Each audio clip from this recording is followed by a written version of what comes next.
The setup had been his sister's idea, which meant it had been executed with both genuine love and a complete disregard for his stated preferences on the matter. Nadia had mentioned it the way she mentioned things she knew he'd resist, sideways, embedded in the middle of a conversation about something else, so that by the time he understood what she was actually proposing, he'd already half engaged with it, and retreating felt more effortful than continuing. They'd been at her kitchen table on a Sunday afternoon, Chloe in the backyard with Nadia's 2 kids, the adults drinking coffee. And Nadia had said, almost parenthetically, that her friend Donna had a colleague she wanted him to meet. He'd said he wasn't really in a place for that. Nadia had said she knew, and that was fine, but Donna had mentioned this woman 3 times in 3 separate conversations, which was not something Donna did, and would he just think about it? He'd said he'd think about it, which Nadia had correctly interpreted as yes, because she knew him. And 3 days later, Donna had texted him a name and a restaurant and a time, and he'd looked at the message for a long moment and then confirmed, because he'd said he'd think about it. And he had thought about it, and the honest conclusion was that Nadia wasn't wrong that it had been a long time, and Chloe occasionally asked questions about why other kids had too, parents at pickup, and he didn't have a good answer for those questions, beyond the truth, which was complicated. The restaurant was called Birchwood, a mid-range Italian place on Morrison that he'd been to once for a work dinner and remembered as warm and not too loud, which was a reasonable choice for a first meeting between strangers. He'd arranged for Nadia to have Chloe for the evening. Nadia had accepted this with the particular satisfaction of someone whose plan was proceeding, and he'd put on the blue shirt Chloe said made him look like he was trying, which she'd meant as a compliment, even if it landed ambiguously, and driven downtown. He arrived 5 minutes early, because he was always 5 minutes early. He gave the name to the host. Donna had made the reservation under her own name, apparently, which was its own small comedy, and was led to a table near the window. He ordered water, looked at the menu without fully absorbing it, and did the thing he always did in a new situation, which was read the room. Tuesday evening at Birchwood, couples, a birthday table in the back corner with a banner, 2 women having what appeared to be a serious conversation over wine, a man at the bar watching something on his phone with his dinner. The ambient noise was exactly right, present enough to provide cover, quiet enough for actual conversation.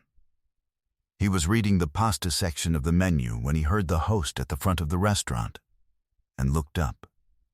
She was navigating between the tables with the careful deliberateness of someone who had learned to move through spaces that weren't designed with her in mind, assessing the gaps between chairs and other diners with the quick efficiency of long practice. She was a large woman, genuinely large, not the euphemistic usage, but substantially, significantly large in a way that the room would register and was registering. He could see it in the brief recalibrations of nearby tables, that particular human reflex of noticing and then performing the noticing away. She saw him when she was about 10 feet away. He'd half stood, the way he'd been raised to when someone was approaching a table, and he saw the readiness in her expression meet something unexpected. Recalibration, brief and quickly absorbed. She reached the table. He was fully standing now. "Marcus?" she said. "Yes, hi." He extended his hand. "You must be Claire." "I must be," she said, and shook it, and there was something dry and precise in the phrasing that he liked immediately. He waited while she situated herself, which involved a chair adjustment that she did herself, efficiently, without apparent interest in whether he'd noticed the necessity of it. He sat when she sat. "How was parking?" he said, because it was a Tuesday evening on Morrison, and parking was always the opening subject whether you wanted it to be or not. "Mythological," she said. "I parked on 9th and walked, which I'm choosing to count as my exercise for the week." smiled. I found a spot on 6th. I've been taking it as a sign. A sign of what? I haven't decided. Something favorable. The server came. They ordered drinks, wine for her, sparkling water for him because he was driving, and he'd learned from enough colleagues at work events that he was the kind of person who had one drink and then forgot he'd meant to have only one drink. She looked at the menu without the self-consciousness of someone performing ease. He looked at the menu and decided on the rigatoni. "How do you know Donna?" he asked. "We work together. I'm a pediatric occupational therapist at OSU. Donna's in the PT department." She set her menu down. "She's been telling me about you for approximately 6 months, which I've been resisting on the grounds that I don't do blind dates. Neither do I. And yet. He agreed. She looked at him directly, which he noted and appreciated. The particular quality of direct eye contact that wasn't aggressive or performing but simply honest. The look of someone who had decided not to manage your perception of them through strategic indirectness. "She told me you're a single dad," Claire said. 7-year-old daughter.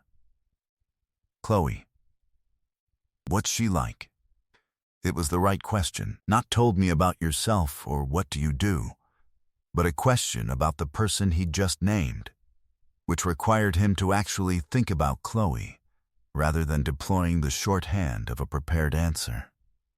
"She's specific," he said. "She has opinions about things that most people don't think to have opinions about. Last week she spent 15 minutes explaining to me why the second book in a series is always the best one. She had 4 examples and a theory. Was she right? About 2 out of 4, which is more than I'd have managed." Claire smiled. It was a full smile, not a performance of one. It reached everything. "Donna said you've had a complicated few years," she said. "Professionally, Donna is thorough," he said. "She's a physical therapist. They're trained to take a complete history before they start." She tilted her head slightly. "You don't have to talk about it. I don't mind." He found that he didn't. Corporate accounting for 14 years. Restructured out 3 years ago. Spent some time finding the next thing. Diner, delivery route, a couple of contract positions.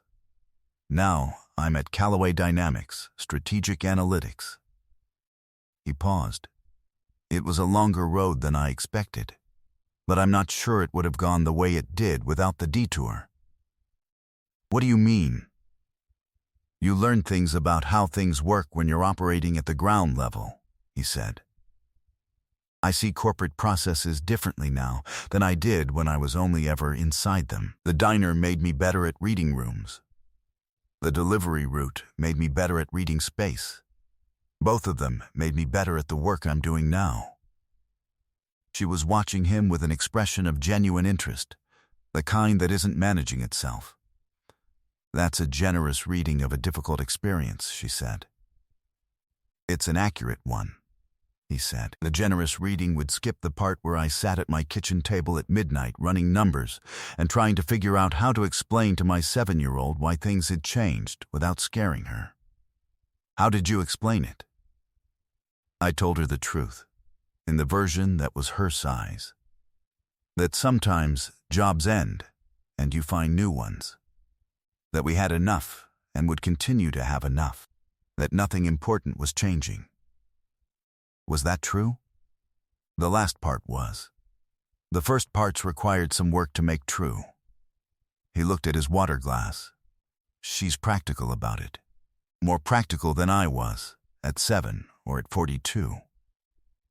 Claire said nothing for a moment. The birthday table in the back had started singing, that particular communal eruption of happy birthday that briefly unified a restaurant into one entity and then dissolved. "Donna didn't tell me much about you," he said. "Just your name and your work." "That's fair. She told me quite a lot about you, so we're asymmetric."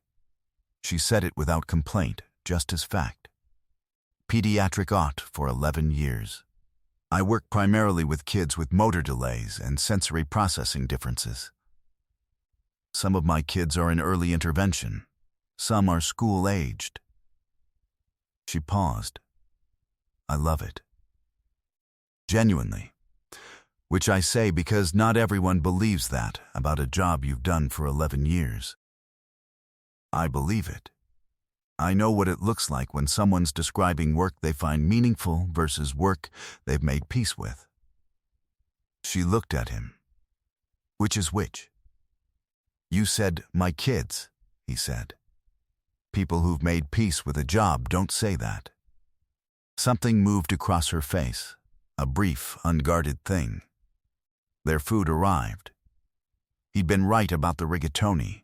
She'd ordered the salmon and was eating with the unself-conscious appetite of someone who had long since stopped performing restraint for other people's comfort, which he noticed and which told him something.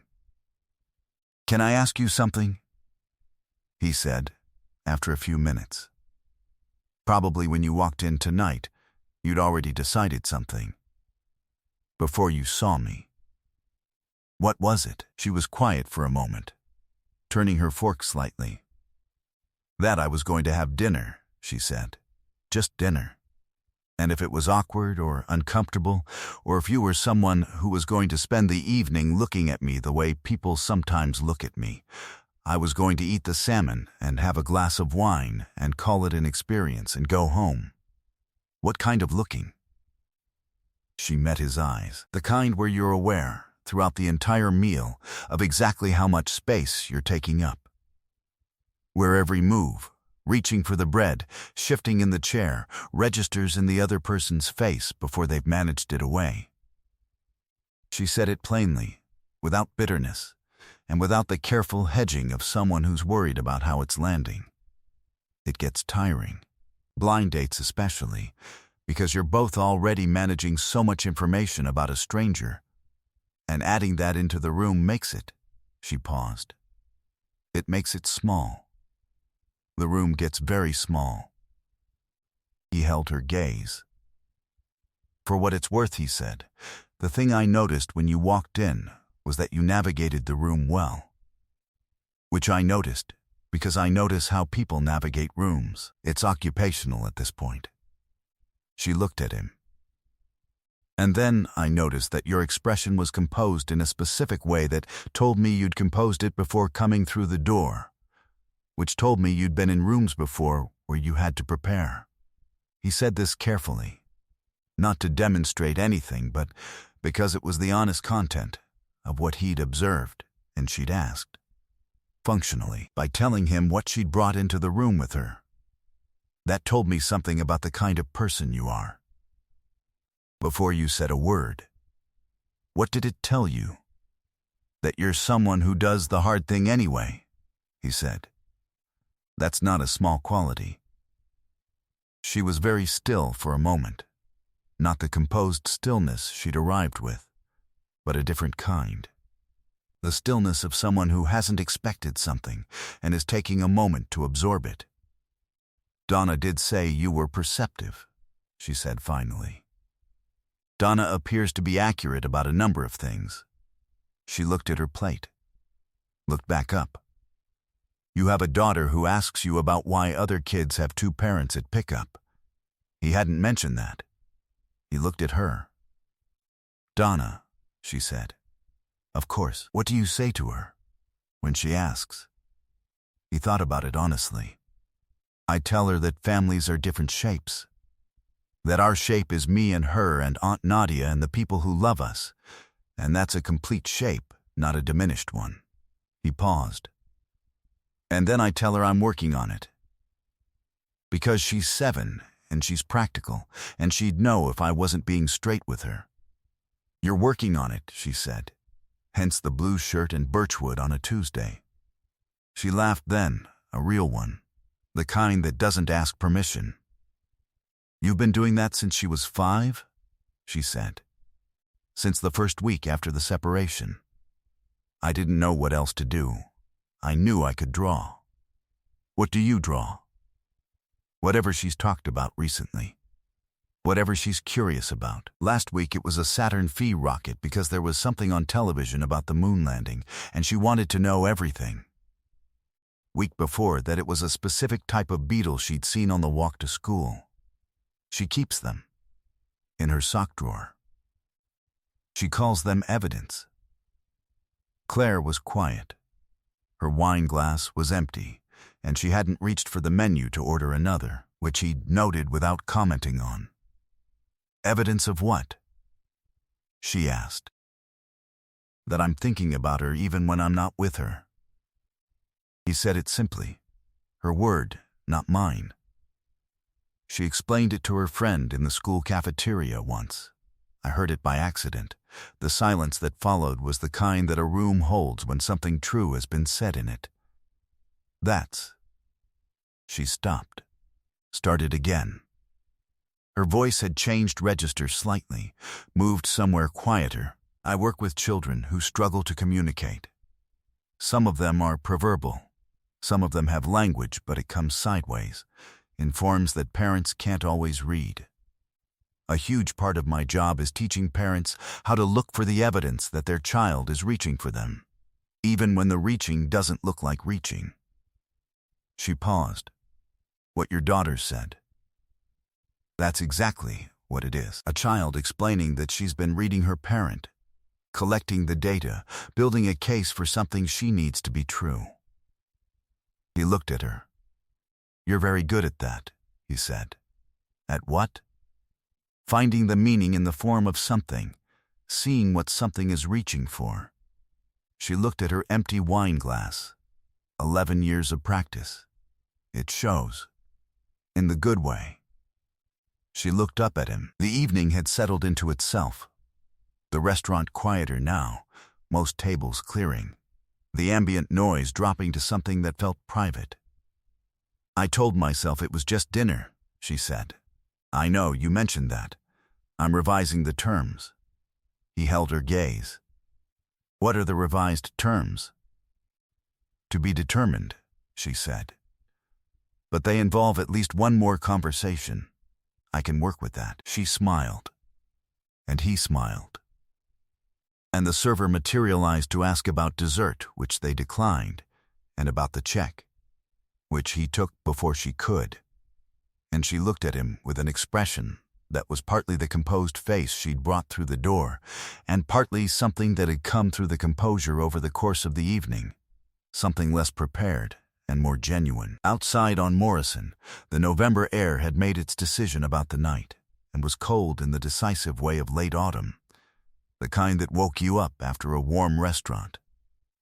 He'd walked her to her car on 9th, because it was 9 blocks and dark, and that was simply what you did. They stood on the sidewalk outside her car, with the particular awkwardness and absence of awkwardness of a first evening that had gone better than either person had the structural permission to expect.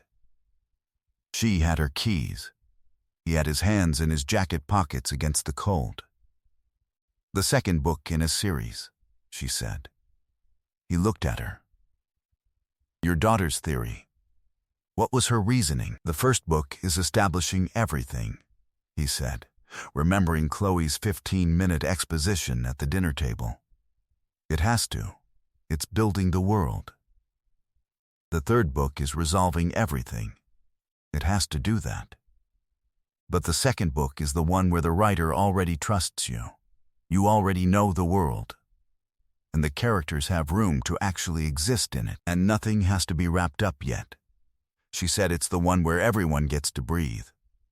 Claire was quiet for a moment. That's a sophisticated literary observation for a 7-year-old. She was very earnest about it. She had a list. She was smiling. She sounds like someone I'd like to meet.